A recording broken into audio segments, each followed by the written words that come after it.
Hello and welcome to an extra special episode of TV on TV. I'm State Representative Tommy Vitolo. You're watching Brookline Interactive Group, and it is extra special because on this day, Thursday, April 29th, we're going to have a double feature with 4 times the number of candidates. That's right. We're going to have a 1-hour special, and we will be interviewing 4 different folks. We're going to be interviewing school committee candidates Steve Ehrenberg and Val Frias, as well as moderator candidates Scott Ananian and Kate Poverman. And yes, they are pre-recorded. Going to be great. We get really into each candidate, what they're interested in, how they ended up there. Both competitive races, very excited. Of course, that is for the election that is coming on Tuesday, May 4th. And coming soon. So you better figure out how you're going to vote and get out there to vote on Tuesday, May 4th. Polls are open from 7 a.m. to 8 p.m. First, the news, and I want to hit national news first. The CDC has advised that under some circumstances, it is safe to not wear a mask, and those circumstances include being vaccinated, being outside, and not being around a bunch of other people. So this is great. In fact, Governor Baker responded to this by determining that beginning tomorrow, April 30th, folks do not need to wear masks when they are outside and in very small groups or by themselves. And so I don't know if the town has or will decide to loosen up its ban, so stay tuned on that. But certainly statewide, that is the policy that has been set forth by Governor Baker. Census data came out, and that data is used to determine the allocation of the 435 members of Congress. And for the first time in a long time, New England has not lost a congressperson. Over history, New England began with quite a few, and then as population expanded in the rest of the country, the number of reps in Massachusetts has been falling, and indeed all of New England. It was thought that Rhode Island might lose one. It did not. Massachusetts held firm at 9, and so New England maintains its power on the U.S. House of Representatives, however much that may be. Biden administration has proposed restrictions on the sale of menthol cigarettes, following closely in Massachusetts' footsteps, which has restricted the sale of of menthol cigarettes, and following in the footsteps of Brookline, who earlier than that restricted the sale of menthol cigarettes. Those who don't know, menthol cigarettes have historically been advertised toward African Americans in particular, and the usage of menthol cigarettes is much higher in African American communities. Governor Biden also addressed the nation last night, and there were a few things of note. The first thing is, it was the first time that the president has addressed the legislature with 2 women standing behind him, of course, Speaker Pelosi and Vice President Harris. He called for police reform. He called for assault weapons restrictions, and he called for the reauthorization of the Violence Against Women Act. He also called for tax hikes. So if you're making $1 million or more a year, you're going to pay more. I think the number was $400,000 was the break even of income a year. And that money is going to go for the American Families Plan, which covers paid family leave, free community college, subsidized childcare, things that help make families stronger. He also called for comprehensive immigration reform and celebrated the vaccine milestone of 200 million vaccines delivered in his first 100 days. Beginning May 10th, the governor has announced there will be some economic restrictions loosened around COVID. Those relate to water parks and amusement parks being opened, stadiums increasing their capacity to 25% of their capacity, and so forth. So, additionally, the state commission that is charged with certifying and regulating law enforcement officers created in the police reform bill last year, those commissioners have been sworn in and they will begin their work. You may have heard the election is coming Tuesday, May 4th. That's in a couple of days. Make sure you vote 7 a.m. to 8 p.m. The polls are open. And lastly, the Coolidge Corner Theater is reopening on May 13th. That is the first day, the opening day for when folks can go watch a film in person. Now, you can only get tickets online, and that's because they seat you distanced away from other parties. No refreshments inside because you're wearing a mask the whole time, and you can't sit in a theater with a mask on and eat the popcorn. So no popcorn. Safety first. That's all the news. I don't want to take up too much time because we got to get into this, right? We've got 4 candidates we're interviewing today. We're going to start with school committee, and that's Steve Ehrenberg and Val Frias, both new candidates running for an open 1-year seat. And then we're going to go to moderator with Scott Ananian and Kate Poverman. Both new candidates for this position. They've both been town meeting members. And we're going to talk to each one of them as well. So stay tuned. Exciting times. Let's get to it.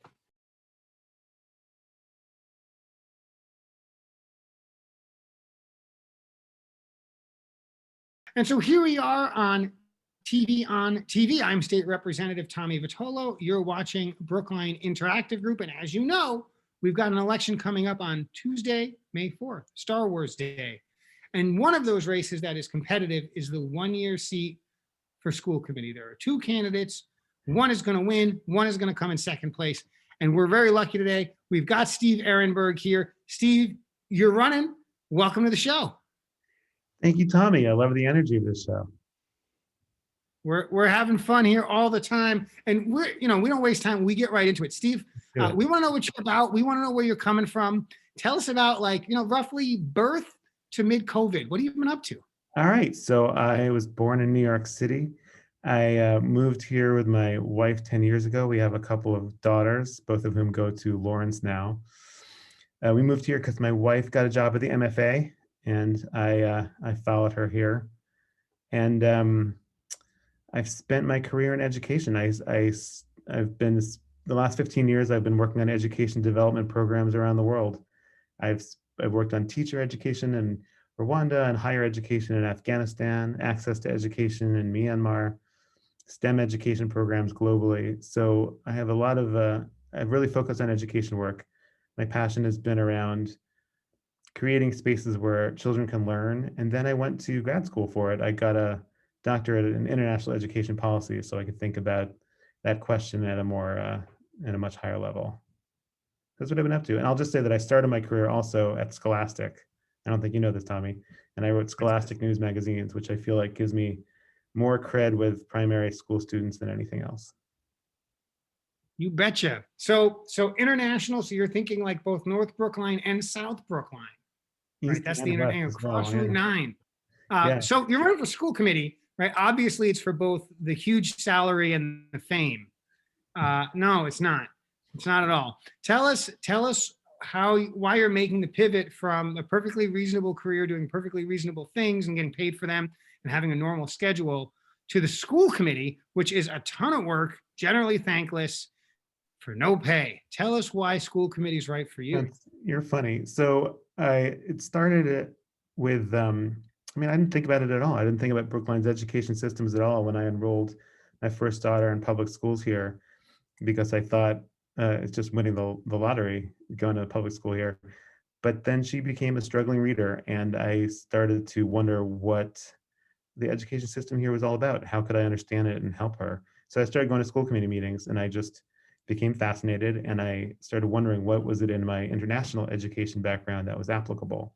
And at the same time, Tommy, a couple things happened. One was that Brookline kindergarten teachers issued a letter saying that they were frustrated with their teaching conditions. And I read it and was like, what's going on here, that they can't control their classrooms? And then I read Meghna Chakrabarty's opus email about the decline of science and social studies minutes in primary school.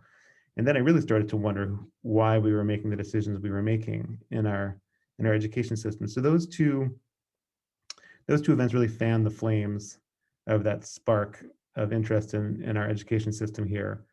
And then COVID hit, and Sharon Abramowitz resigned, and I started to feel that I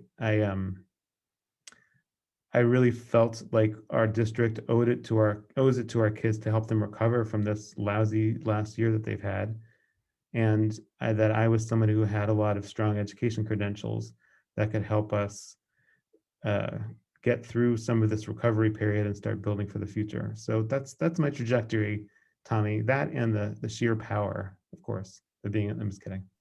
Yeah, yeah. No, we joke because we love the school committee has some power, right? The school committee, for folks who don't know, doesn't decide how much money they have to spend, but only they decide how it gets spent. So town meeting cuts the school committee a check for roughly $120 million. Of course, there's also Chapter 70 money from the state and other sources of revenue. And then the school committee decides how to spend that money, right? Which sounds a lot like running a business, but your background is not necessarily in running a business. What I'm hearing you say is you have expertise in education. So tell me about how an expertise in education, I know this sounds like a ridiculous question, but it's not. The school committee does a lot of different things. Tell me about what the role you would have on the school committee coming to it with an expertise, not in managing buildings or budgets, but in education. Yeah, two things come to mind right away, Tommy. One is that although I have a really strong education background, I also run large education programs. I've designed $100 million education programs, and I've run education programs in multiple countries in the tens of millions. So it's not just the technical knowledge that I have, it's also how to operationalize that knowledge on multi-million dollar budgets. Yeah, I think that this is a 1-year seat, right? So I have to be able to hit the ground running once I get there. And the credentials that I think, or the qualifications I need for that is, I just need to be really broadly familiar with education sector issues. Like, what does it mean that our curriculum is narrowed? How do you broaden it? What's the process for broadening a curriculum? How do I support an incoming superintendent in doing that, or an incoming director of teaching and learning? So I think as we start to plan for the stuff that we were thinking about before the pandemic hit, Tommy, like education quality and education access, and why it was that a lot of people felt that education wasn't what it was in Brookline. You need someone who is familiar with good practices, can go through an evidence base really quickly and understand what the data say. That's the kind of expertise that I think we need in the school committee right now. And, look, it's a 1-year seat. You might decide that you hate it. But I think it's a fair question. At this moment, if you win, would you expect to run for re-election in a year? I mean, I expect so. I feel like this started as an interest and it kind of became an obsession. And I just really enjoy coming to understand our town election system and politics. And I think it would be really rewarding to be able to navigate those politics and produce some results, because the stakes can't be higher. I have 2 girls in the system, and it affects my family directly, and it affects just the idea of being able to do this in the place where I live now feels like the kind of career progression that would be really rewarding to me. I'll also say, Tommy, that given that this is a 1-year seat, the other qualification I'd like people to know about is that I was endorsed by the chair and the vice chair of the school committee, Suzanne Federspiel and David Perlman, and also 2 other members of the school committee, Mariah Nobrega and Jennifer Monopoly. So I already have a working relationship with these people. I already admire them, and we have mutual respect. So it's, I think, a combination of that education knowledge and the fact that I could slip seamlessly into the current school committee, which I respect, and get stuff done. Talking about participating locally and about getting things done, if you're paying any attention at all to local politics, you've noticed that some of the tone from national politics has bled in, even if the politics of the leadership isn't the same as what it was nationally over the past 4 years. Folks are having a hard time. I have no doubt part of it is related to the pandemic and to Zoom, but maybe not all of it. So there's been a lot of heat. And look, like, we shouldn't be surprised. You're a parent of 2. I'm a parent of 2. Our kids are the most important thing in our life. And so, of course, we're heavily invested. Even if we're not showing up to every meeting, we really care about this stuff. So, how do you come into this environment where um, people are already frustrated and have already sort of seem to have like found a lane and are sticking in it, even if it doesn't make sense anymore? How do you navigate that, and maybe how do you help um, get us to use our two ears and our one mouth, maybe in that ratio? That's I get that's a question that I get a lot, is how do you take the heat out of the current conversation?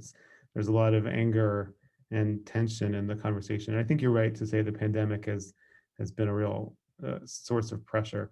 A couple things, Tommy. One is that I think right now the conversation around education has been really around the bargaining table between the school committee and the BEU, and there haven't been that many fora where we could talk about issues where we have the same objective. And I think for the most part, teachers and parents and community members all have the same goal, which is to get a quality education for all of Brookline's kids.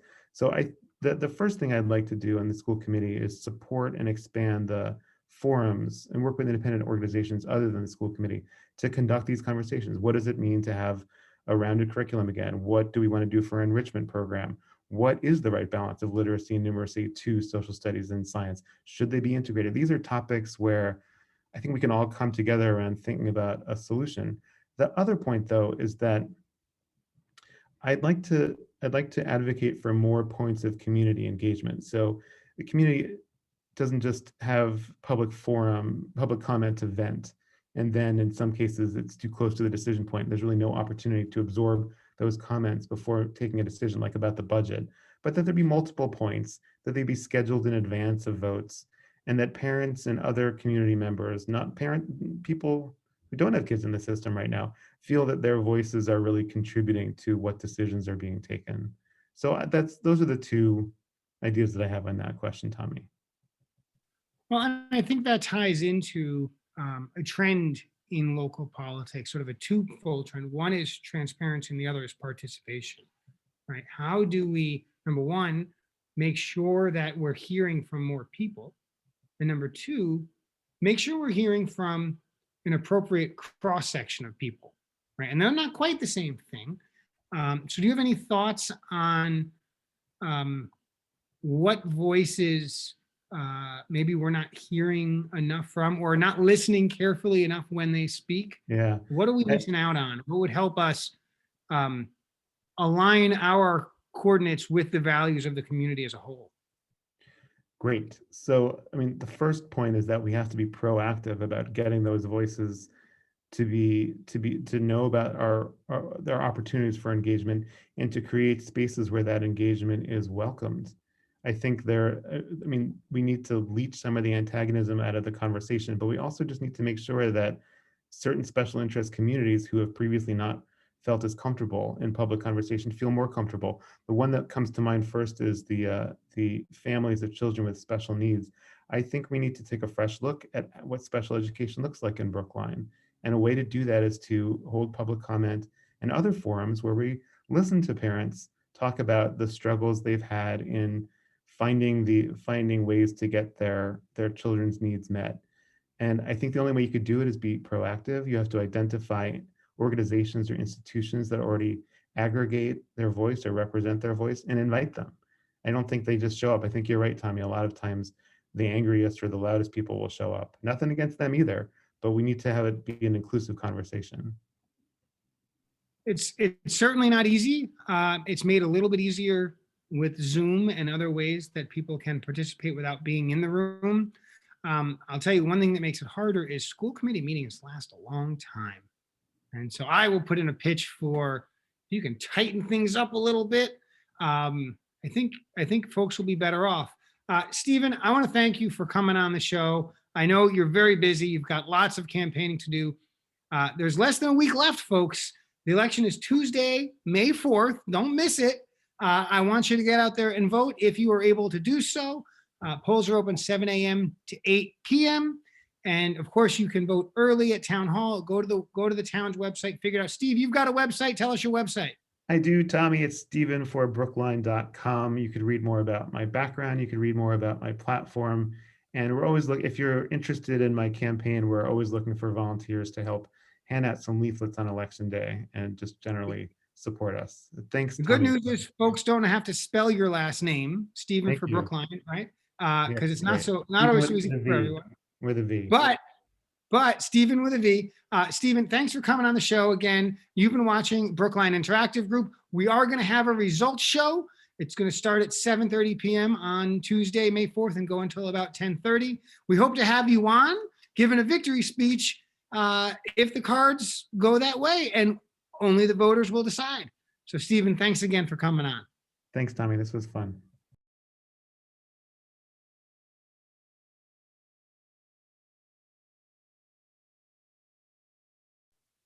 And so we have even more candidates today here on Brookline Interactive Group. We're going to cover the school committee race. There's 3-year seats, which are 3 candidates, 3 positions unopposed.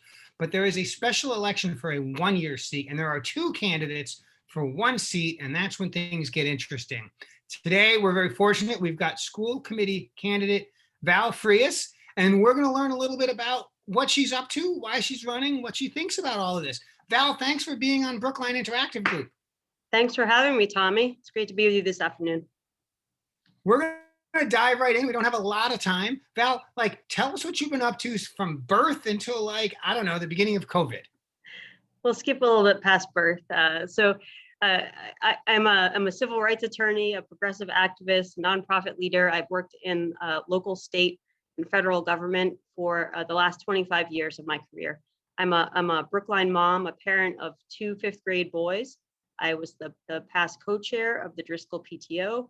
I served on the Driscoll School Principal Search Committee, on the Building Committee, and on many town-wide committees, including advising past superintendents on policy matters related to special education and diversity and inclusion here in Brookline and in other school districts across the state. And so you've obviously been involved in school issues in town already. But school committee is a pretty big commitment, and not a lot of fame, not a lot of glory, not a lot of pay. So why do it? Why are you running for school committee? So coming out of COVID, I think now is the time for someone like me with a background in both civil rights advocacy, but also in government to step forward. And I'm looking at 5 priority issues: protecting school budgets during the pandemic and coming out of the pandemic, centering voices of inclusion and safety for all PSB students, especially those who identify as AAPI, BIPOC, LGBTQ, expanding mental health services, particularly during the pandemic and again coming out of it, ensuring that special education services that support every PSB student are fully funded, and working with students to confront the climate crisis in classrooms, buildings, and planning. And my experience has prepared me for each of these challenges. I'm currently the executive director of a nonprofit with a $50 million budget. And for me, budgets are value statements, and I will manage the COVID recovery with progressive, smart budget management. Through my activism as the former executive director of Greater Boston PFLAG, which is an LGBT civil rights organization, I've spent my life fighting racism, hate, and discrimination, and I will center student voices, diversity, equity, and inclusion, and be a relentless advocate for welcoming and safe schools for all of our students. I'm also a survivor and a mom of kids who struggle, and a mental health advocate. So this one is really personal for me. I want to fight to expand mental health services so that our students get the support they need, again, post-pandemic, but also long-term. This has been a need that existed before the pandemic, and it certainly will be something that we need to address for many more students coming out of the pandemic. And as the parent of 2 kids on IEPs, special education is something that I've become expert in. I'm going to support maximally inclusive classrooms and make sure that there's collaborative time available for our special educators and our general educators to maximize that impact and those inclusion efforts. So I want to talk about budgets. You mentioned budgets, but before that, you talked about your experience in government. And as someone who has some experience in government, I'm interested, so I'll bite. Tell us about your experiences working for, working with, working on government issues over your career. Sure. So for over 20 years, I drafted municipal ordinances, legislation at the State House, and at the Capitol. I worked down in DC for U.S. Senate Judiciary, and I've worked on over 25 bills that have passed either at the State House or the federal level as either a co-author or a primary author on behalf of a state representative or a state senator. I've also worked in 2 municipalities and drafted a number of ordinances, which are more on par with what we have here in town. So I'll hit the ground running in a way that no other school committee member currently has that background in, or any candidate for school committee. Thank you. Now let's talk about budgets. In Massachusetts, as you know, but maybe not every viewer knows, the way that budgeting and expenditures work locally is this. The town government, which in this case is town meeting, allocates money to be spent on schools, but has absolutely no authority on how that money gets spent. Essentially, the town hands the school committee a check, in the case of Brookline, for something like $120 million. And then it's the school committee's authority to decide how that money ought to get spent. And so, in a real sense, a really important responsibility of the school committee is managing those resources, managing those dollars. So tell us about your sort of philosophy on budgeting, your experience, what you're going to bring to the table in figuring out how to shepherd those resources. So for over a decade, I've led several nonprofits. The nonprofit that I currently lead has a $50 million budget. And I am, at the end of the day, responsible for drafting that budget, managing those resources, making sure that we have enough resources. And when we don't, making the really hard decisions on what we fund and what we don't. As I said earlier, budgets are value statements, but they're also hard choices because we are often in scarcity of resources, and we need to make hard calls. And I've made hard calls, and I've worked collaboratively with our constituents, in the case of my nonprofit, with our funding partners to see how we can stretch those dollars and also to get input on priorities from the people who actually are receiving the services. So I've done that. I was able to manage through a pandemic, including using funding sources that are going to be available this year to the town of Brookline and the schools in particular. So CARES Act money from the federal government, rescue plan money. My organization received those funds. I know how to manage those funds. I know how to stretch those funds. And we will be receiving rescue plan funds. So I'm currently doing my own FY22 budget that includes those funds. And again, it's planning out a couple of years to make sure that you don't fall off a cliff. We want to make sure that we use these one-time funds in a very strategic way to ensure that they have maximum effect while not getting us to a budget cliff 2 or 3 years down the road when they're no longer available. That's helpful. Thank you. It's certainly an issue we're facing at the state level. In fact, budget week in the House is upon us, and then the Senate, and figuring out how we're going to spend the $46 billion or so that we will allocate this year. Very similar set of challenges. I want to talk about inclusion and safety. It's something that you have experience with personally and professionally in a variety of different ways. Clearly, you have some, advanced thinking on it. I know 2 things are true in Brookline. I'm thinking mostly about the high school, but certainly in the K-8 schools as well. I know that we are acutely aware in Brookline of the importance of being thoughtful about children and, frankly, staff and administrators and teachers who are members of a BIPOC community, AAPI, LGBTQ. I know we're thoughtful about it. I know we're trying to do well there. I also know we're not where we ought to be. Mm-hmm. Right? I know both of those things are true.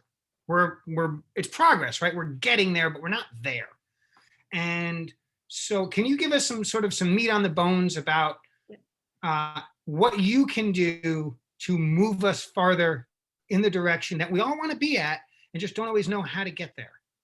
Yeah. So, I mean, I think you're right that we have made progress and we continue to. We have a long way to go. And so a few concrete things. We need to expand programs like the Calculus Project, like Scholars, into younger grades and into different communities.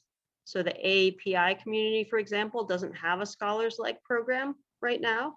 That would be a huge benefit to that community in terms of learning opportunity and also, again, creating a sense of community. And when you have a sense of community, your sense of feeling safe and welcome in a place changes, right? So so those programs certainly. Steps to Success really needs to be bolstered, not just with funding, but certainly with funding, but also with support that really crosses that continuum of age and experience for those young people. So that again is one area. I will hearken to BHA and the internet issue, and those equity issues impact students of color and low-income students very differently. When you don't have internet access, you're obviously at a disadvantage before you get out of the gate.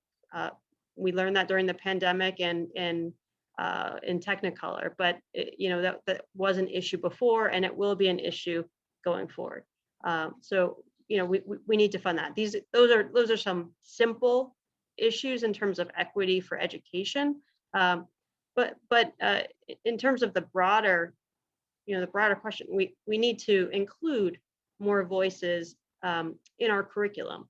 So my view is that we can read Shakespeare, but we can also read James Baldwin, right? So I don't think that the curriculum needs to be one or the other. I think we need to start including lots of different voices in our curriculum.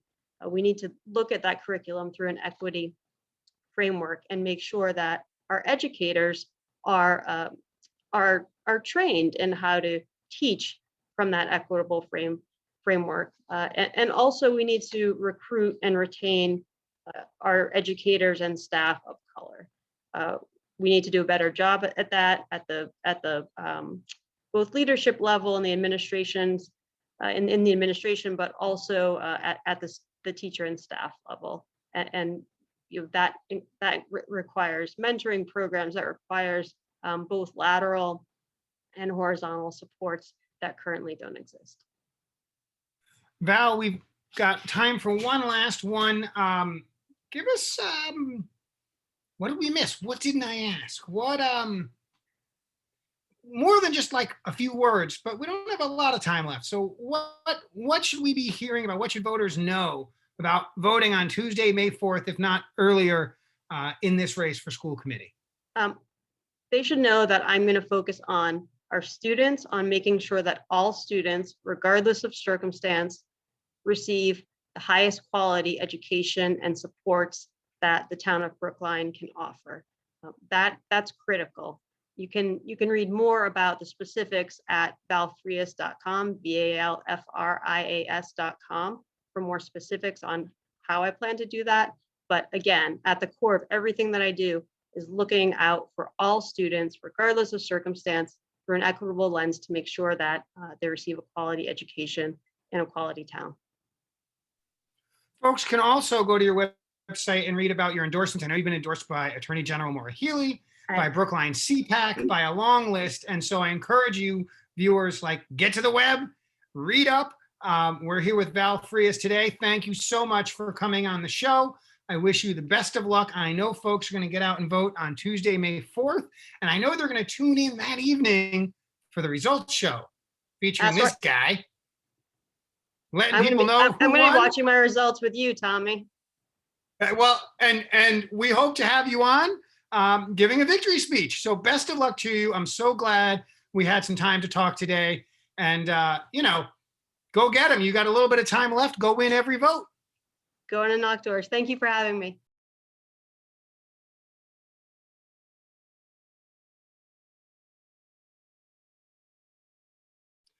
And hey, here we are with Scott Ananian, candidate for moderator.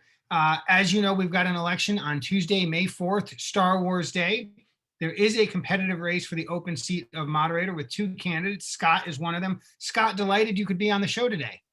Sure, I feel like I should respond. May the 4th be with you. And also with you. You're running for moderator and we want to know all about it. But first, we want to know a little bit about you. So give us a couple of minutes, sometime between like birth and January. What have you been up to?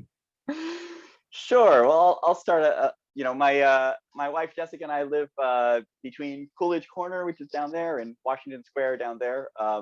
And we've got two young children who go to the Driscoll School. Growing up, my mother taught in schools for folks who are doing a medical mission in Honduras and supporting aid in Guatemala as well. So I spent most of my teenage years in Central America. And I've been involved in town government here. Again, between my family and my wife's family, my kids' grandparents, great-grandparents, and great-grandparents are all immigrants to this country. I guess as revealed by my last name. And so one of the first places I plugged in Brookline was the sanctuary working group of the Commission for Diversity, Inclusion, and Community Relations, which was revisiting what it meant for Brookline to be a sanctuary town. I wasn't elected to that role. I just showed up and started making a contribution, and that's not dissimilar to a lot of folks in Brookline. Brookline residents volunteer countless hours to the town. They serve on boards, committees, town meeting. I've served on town meeting myself for 6 years now, and I'm endlessly inspired by the expertise and dedication I find among my neighbors. I met you, Tommy, in town meeting, working on climate issues primarily, and you are among the folks who impressed me with the depth of your expertise and knowledge on that. But I've also seen how even the most passionate volunteer can often be dissuaded. They're greeted with harsh words or opaque rules, or someone tells them they have to be a town meeting member to do X, Y, or Z, and they direct their energy elsewhere. So my professional expertise, I've worked for decades professionally on large collaborative volunteer projects. One laptop per child, which deployed a million plus laptops all over the world for education. And currently I work for the foundation behind Wikipedia, Wikimedia Foundation. And in all those contexts, the real challenge is to figure out how to use volunteers, how to get the best out of them, and how to make the whole organization, the collaborative structure, work best with all this volunteer input, so that the whole is really greater than the sum of its parts. And so I believe as moderator, I've got that skill set, which is needed to make Brookline, which is also a collaborative model of government, with all the inputs from our town. And is really a beautiful thing if you think about the democratic ideal here, that everyone who lives in Brookline is our legislative branch. We all make the laws for our town together. I am hoping that as moderator, I can help us reach closer to that ideal and really empower folks to take part in town government, to make the town government work better, and to make sure that all our voices are heard and can contribute. So that's a little bit of the answer to the next question, right? You told us a little bit about where you're coming from. Moderator is not especially glamorous, doesn't pay well. So At all. why you want to be moderator? Tell us about your decision to run for this office. Yeah, so as I mentioned, I threw myself into town issues, and I've brought 18 or 19, depending on how you count, warrant articles or motions through town meeting myself. I've also helped dozens of other folks get their ideas through town meeting, and really what it came down to is I realized that it was a good time. I was so inspired, and so many good ideas coming up, not just coming up through town meeting, but folks who had been in town meeting themselves for years and years, and this was the first warrant article they were bringing, and they're finally sort of figuring out how to use the wheels of government to make changes. And even calling folks for this campaign, I've talked to people who say, oh yeah, I've got an idea, I'm a biker and I've got an idea about how we should maintain our roads better. And so the thing that makes me really passionate is helping these folks understand how to get their idea realized, right? Who to talk to? Is this sometimes it's not a town meeting issue, sometimes it's town staff, but a lot of times it's something which can go to town meeting. Is it a resolution, a bylaw change, a zoning bylaw change? Maybe they need to talk to you, Tommy. And so I realized that I could actually accomplish more in town, not by trying to do things myself, but by taking a step back and helping everyone in town with their great ideas instead. And that's what really inspires me, what I'm excited to work for the next 3+ years on doing if I'm elected, because I'm really excited to see what the town can do if everyone can sort of steer this ship, if we give them the wheel of the ship. So, we talked a little bit earlier, a goal of getting more and people empowered to make change. But of course, individuals aren't empowered to make change. Individuals are empowered to propose change, right? And then the community has to make the change. And so, how does your role as moderator, where's your role as moderator in that process of a person has an idea, and then the end is sort of the idea is implemented, and let's presume town meeting is somewhere in that process. What's your role in getting that idea implemented or not?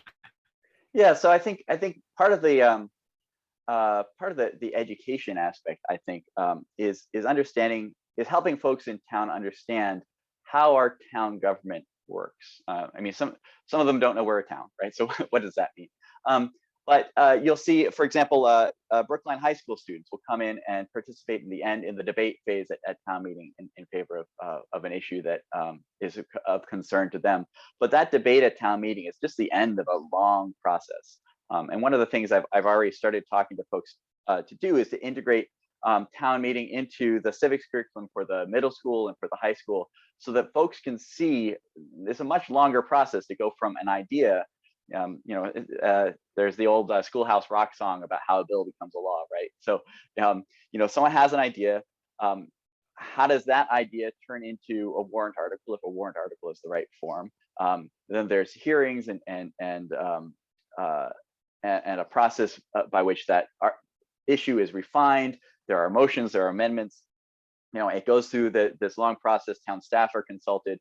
It goes before town meeting. Sometimes it doesn't get an up or down vote. Sometimes it gets referred to a committee, and we go back in a cycle. And then, whether or not it's approved by town meeting, sometimes town staff will take action or not on the article as well. So I'd like to participate in the education aspect to see more people understand that full scope. You're right. And I guess directly to your point, the only part of that where elected town meeting members are involved, irrevocably, is that actual vote at town meeting. Those referral committees take public input. That the process of hearings before town meeting takes public input. The articles themselves, when they're written, can be written by anyone. You need 10 registered voters in town to sign the petition, but those don't have to be town meeting members either. So there really is a huge amount of scope for folks to get involved. The moderator's role is to organize the part of this which has to do with town meeting. But I do feel like the town meeting is one part in the broader scope of our town government, and really folks should understand how town meeting fits into that larger project as well.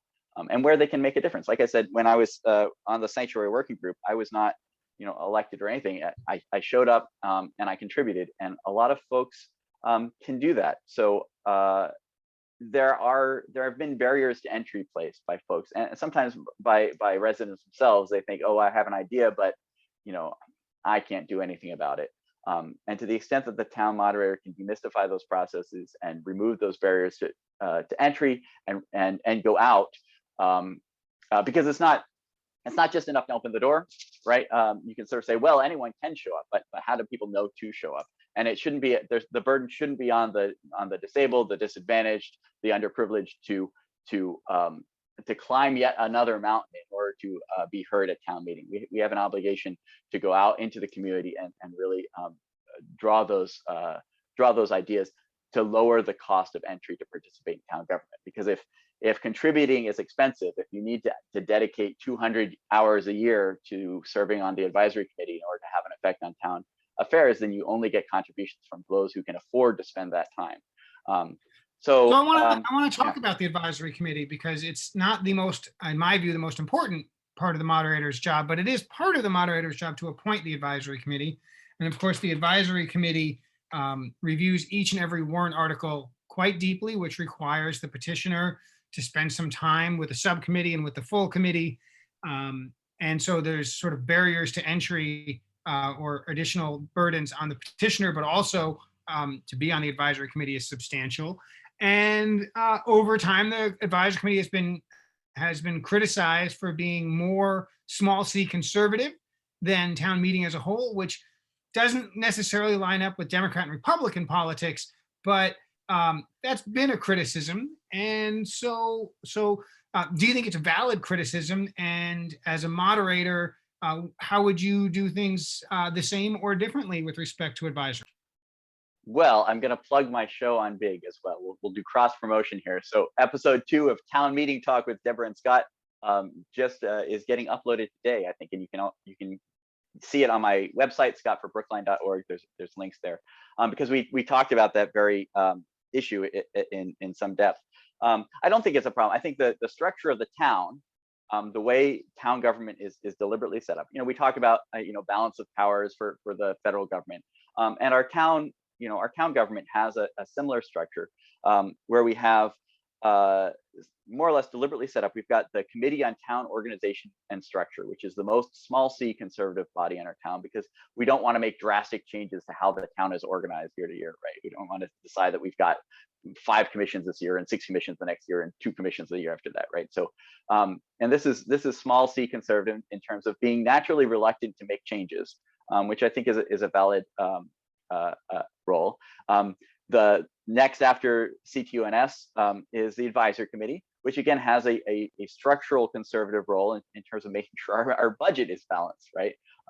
We can do great things, but we can't bankrupt the town doing it. And town meeting is perhaps the most accepting or is the body which proposes the changes in some sense. So I don't think that's a problem. I think that's how the town is supposed to be set up, is deliberately structured. The problems arise when advisory committee sees itself in an oppositional role instead of as a supporting role. And this doesn't happen for every warrant article, right? It's always unfortunate when it does. But the moderator, the advisory committee, all the various boards and commissions are in service to the town, to provide guidance, to advise and refine. So all of us have ideas on how to improve the town. I think of it in I'm a computer scientist. I do software for a living, and I think of it in my world, there's a distinction between a features engineer and a build engineer, right? The features engineer is to build the new cool thing, right? Like to break the website. The build engineer is to figure out how to do that safely so the website doesn't break. Can we distribute it in pieces? Can we try it on a subset of the population? And so that's a small c conservative role, which the advisory committee can and should continue to play. They've got a lot of expertise to bear. Well, the production engineer is going to tell us we're out of time, and we are. Unfortunately, we don't have a ton of time for the last remaining races, but Scott, Ananian, thank you for coming on Brookline Interactive Group on TV. Scott's running for moderator. The election is Tuesday, May 4th. You can vote early. You can certainly vote on election day from 7 a.m. until 8 p.m. And then, of course, afterwards, you can watch Brookline Interactive Group starting at 7:30 p.m. on Tuesday, May 4th, to watch the results show. We're going to have the news live. You're going to hear it first here on Brookline Interactive Group. And I hope you'll do so. Scott, thanks again so much for coming on the show. And best of luck to you in the upcoming election. Thank you. And scottforbrookline.org. You can learn more. Thanks.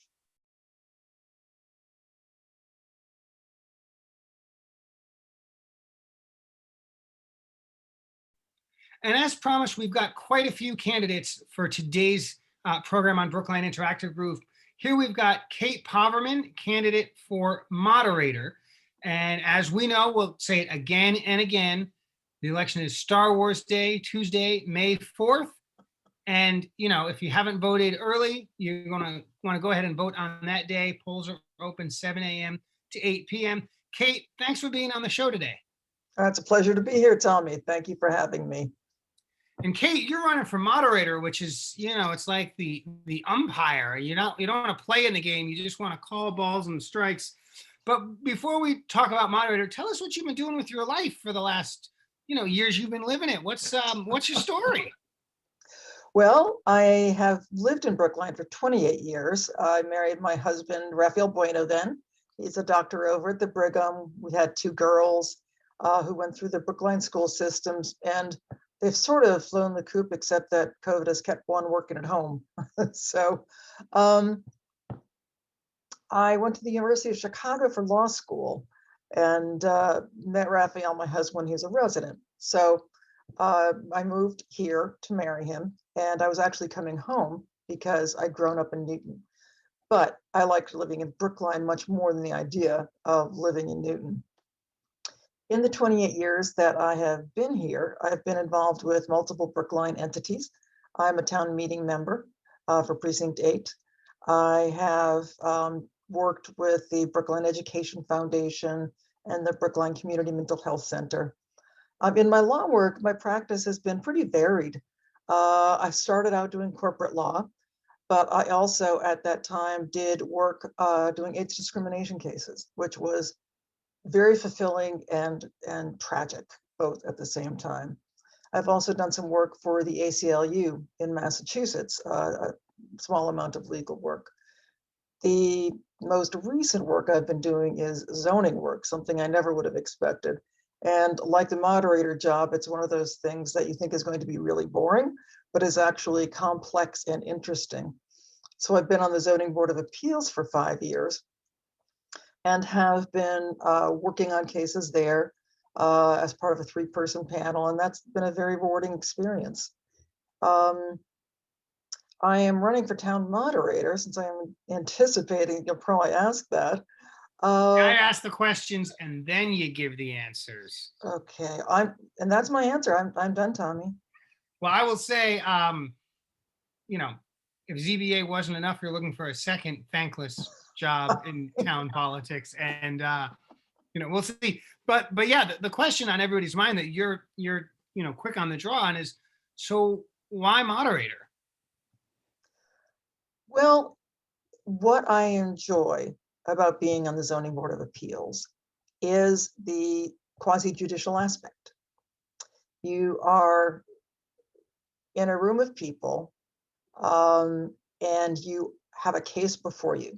The people need to speak their minds. They need to feel like they have had a chance to speak.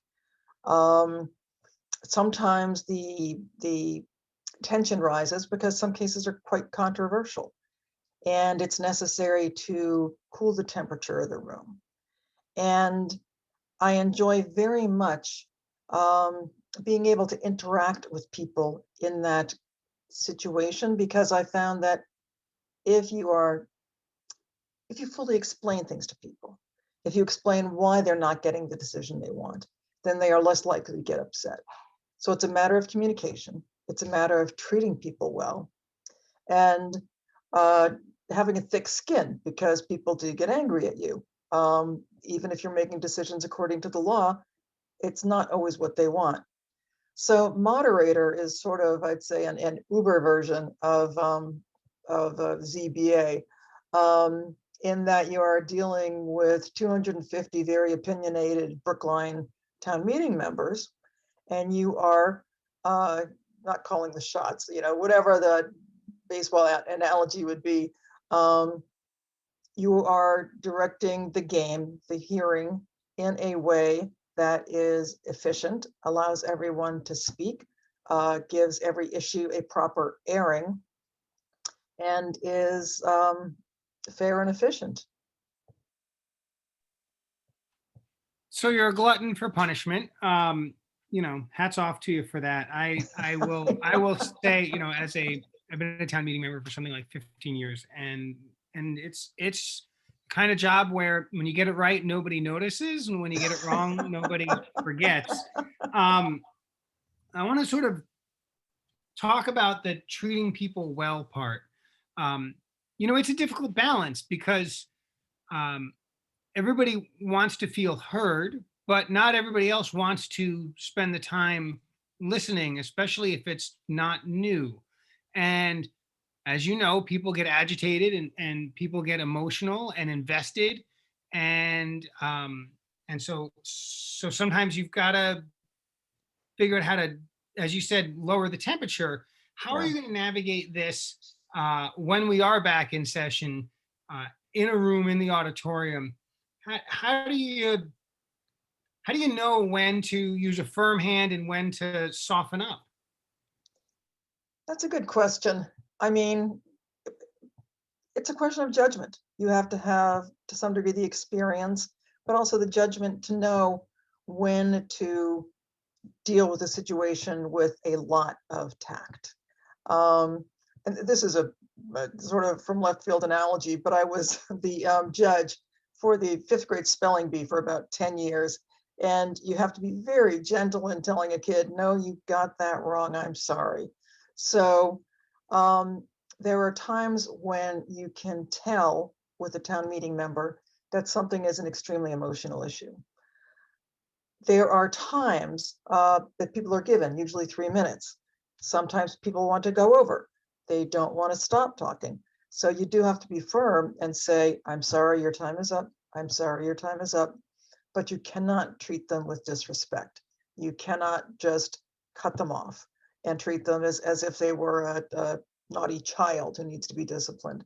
There are ways of doing that that are respectful. And it doesn't mean everyone's going to be happy because many people want to say a lot more than they can say in 3 minutes. But the rules, like zoning board, the rules have to be followed in order for there to be an orderly hearing and in order for the hearings not to go for 15 hours a night.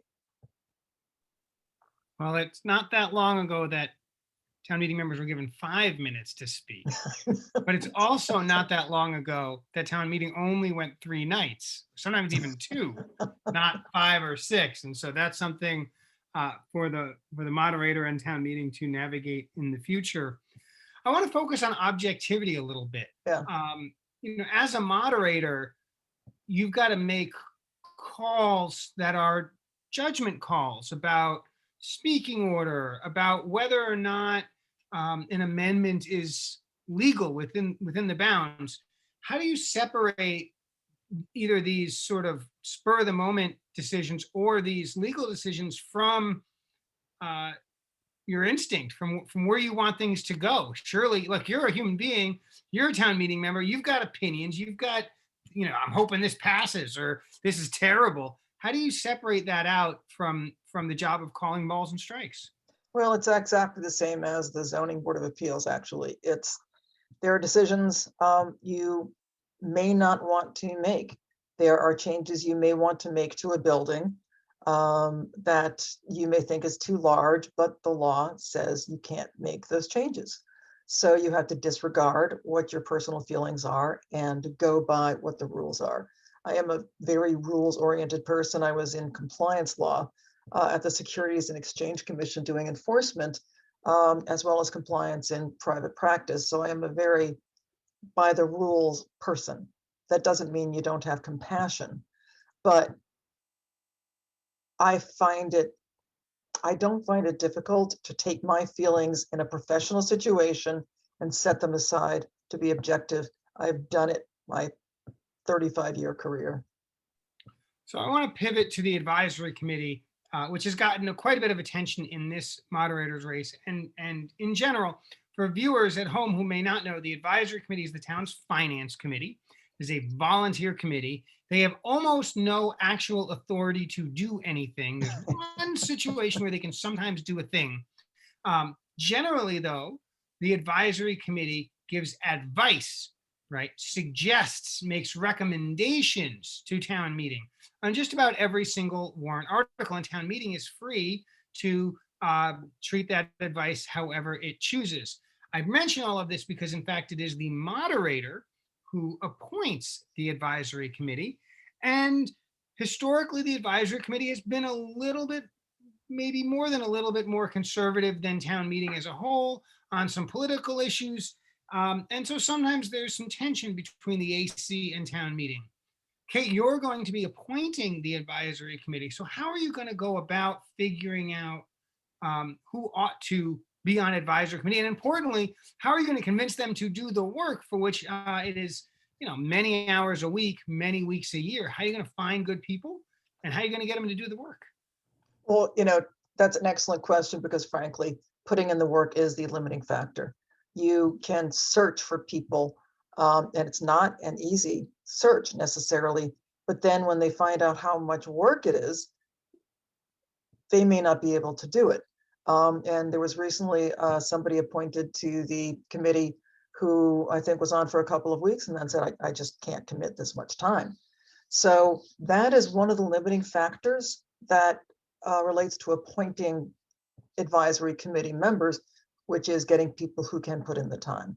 That's one of the reasons the composition of the advisory committee skews older, because people who are retired have more time than people who have full-time jobs.